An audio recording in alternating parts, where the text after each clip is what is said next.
Good afternoon. How you doing, Geno? How you doing, everybody? So, do you think you found something against Houston for this offense you can build on? I think we obviously executed better than we did in previous games. I think it really started with practice. I think we started to practice better. I think guys are starting to understand, what it takes. And just it's not easy, really hats off to Coach Olsen because it's not easy, stepping into that role and then calling plays and using someone else's terminology. But I think he's done an outstanding job, and I think the players are picking up on it.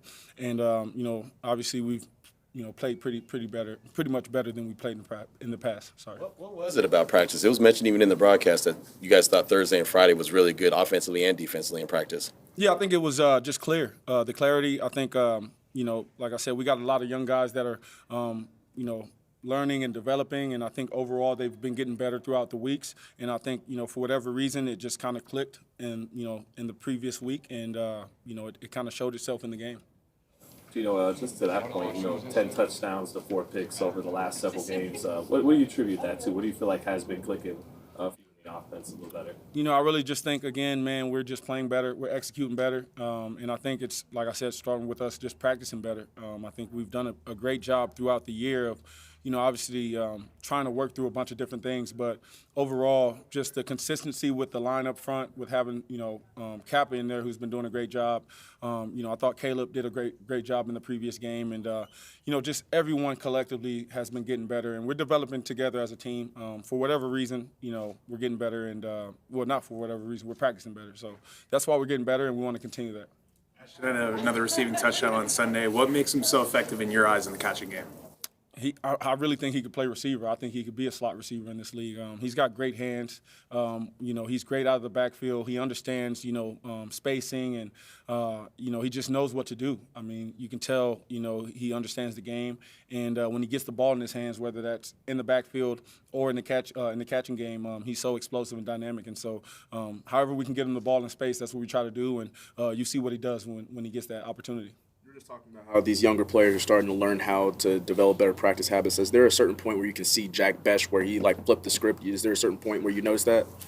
I mean, honestly, Jack and I we've been meeting together every morning at 7 a.m. and I get Jack on the board and I make him draw up the plays, from the game plan, and I make him talk me through the reads. And I've been doing that with Dante as well, and Ashton as well. And what I think is happening is that just the big picture of what's going on defense, and then what we're trying to accomplish on offense is really starting to show itself. And they're understanding what they need to do and how they need to get open in different ways and different areas they can improve. And I think Jack's done a great job of just, working hard and putting the work in. And usually when you do that, good things happen. Across all sports, we've seen some incidents between fans and players. The closeness, the proximity that fans have to players. If you were to figure out a way to maybe try to alleviate that, do you have any ideas on that? And how tough is it from a professional athlete's perspective, is it to kind of tune some of that out, because there are some ugly things that are set up? No, you have to block it out. I think the NBA has done a great job at, you see the fan will get kicked out of the game if some NBA official or something like that, if they're here. Obviously, fans have the right to voice their opinions, and we never want to take that away from them, but it's all got to be, within the realm of, not saying anything derogatory, or, obviously you don't want to use, any words that would offend someone.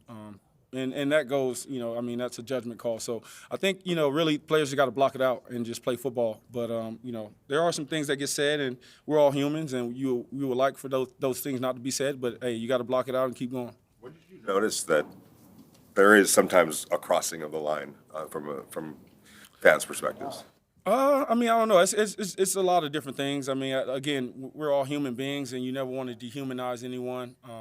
But at the same time, it's our job to block out the noise and go out there and play football and to focus on that. And, fans, they pay a lot of money to come out. And, I like, a lot of the stuff they do, the signs, and, especially when our fans, when they're making it tough on the opposing team, we need the fans. So never want to take that away from them. But, obviously don't want to cross the line as well. How impressed have you been with Caleb Ryder's progression, and also along with that, what are some things that you're telling him to get right for a Giants defensive front that's so good?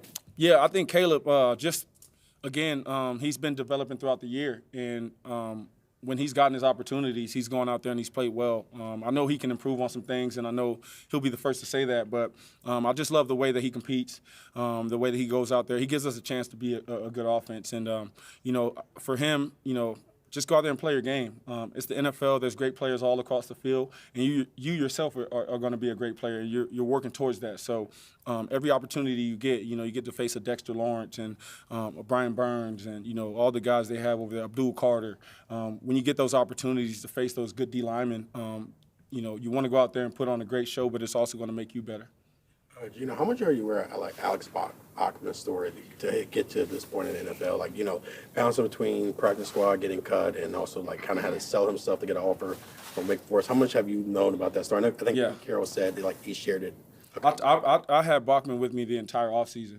We trained together the entire offseason. It was I was really impressed with him, and we got a chance to get to know each other. And I heard about his story, and for me, I just told him, man, I want to be the guy who helps you, stay in one place. And, I know how hard he works. I know how bad he wants it. And he's a great teammate. And, he helps us in so many different ways. And so, guys like that to me are motivation for other guys, who may be going through similar things. And they can look at Bachman and say, he found a way to, obviously stay on the team and be productive. And, I think he's just got to keep working at it. But I really appreciate his story and his effort.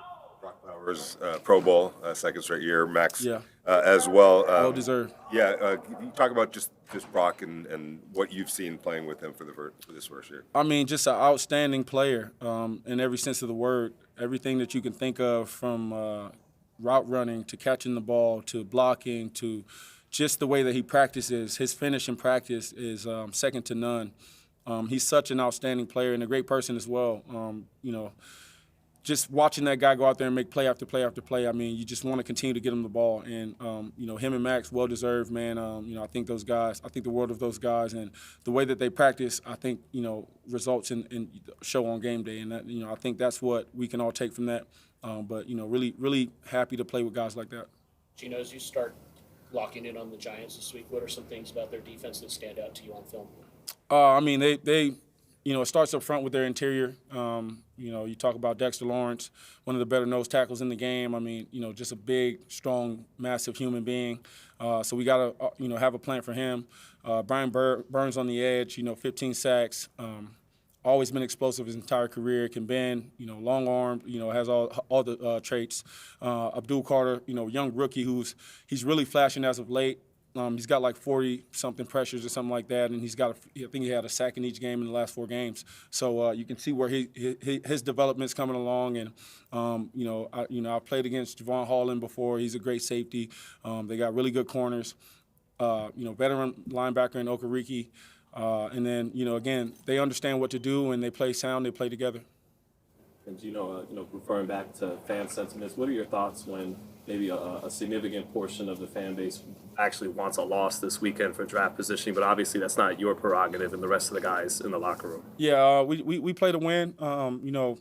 We deserve, to go out there and have a chance to win, and so we play to go out there and win. A lot of guys work hard, extremely hard, and, unfortunately the season's going the way that it's going, but we put ourselves in this position and we've got to, finish the season out the right way, and so that's what we're focused on inside the locker room.